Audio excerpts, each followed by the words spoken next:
what's up guys? First ride out with the Pro Circuit Ti-4 on my 2003 WR450. Quite a big difference from stock, let me tell you. Way better off-idle response.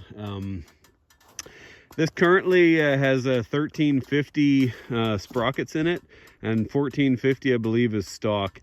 And I was having a real problem actually on you know, kind of that in-between gear thing where, you know, you're kind of revving out one gear but you're just putting along, and you go to throw it in another gear and it just feels dead and kind of starts bogging. This has totally gotten away with, or totally gotten rid of that. This bike still's got a few quirks to sort out. I'm pretty sure I've got an air leak in the carb, and I've tried to tune it a little bit, but I'm definitely still getting those kind of popping backfire things when I rev it. Either way, we will get that sorted out. Just wanted to do a little update video. I actually picked up this exhaust for 210 bucks, and the guy threw in a whole bunch of goodies along with it.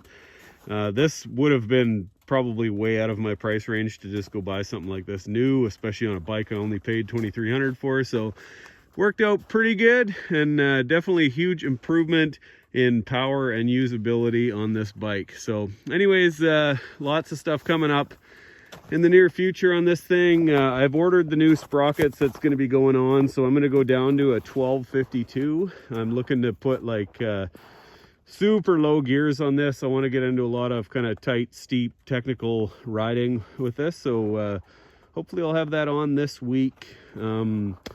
I've also, when I had the carb apart, the hot start knob right here, it kind of goes into the top of the carb.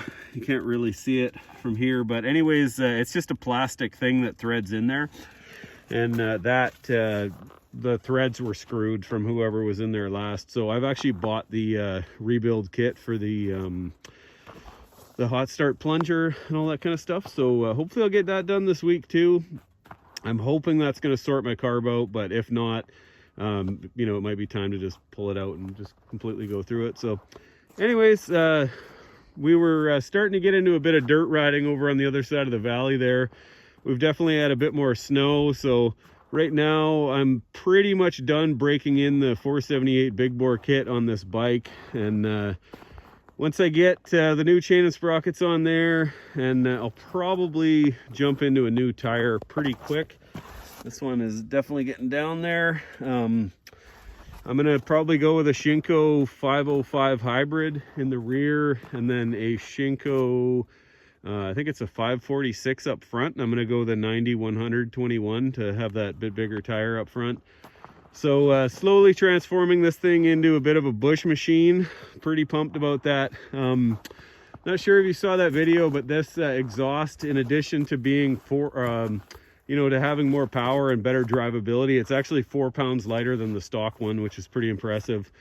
And this bike is a 2003. They have common issues with the starters. This starter is brand new, but it does not work.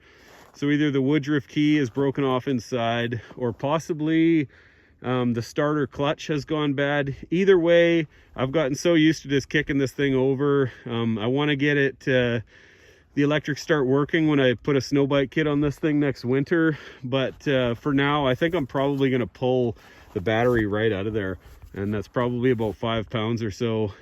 So between the battery and the exhaust, I mean, that's going to get rid of close to 10 pounds way up high on the bike, which is very much going to be welcome in the tight technical stuff. So anyways, hopefully you guys will subscribe and give me a thumbs up. Planning on doing lots of video stuff with this bike in the next little while.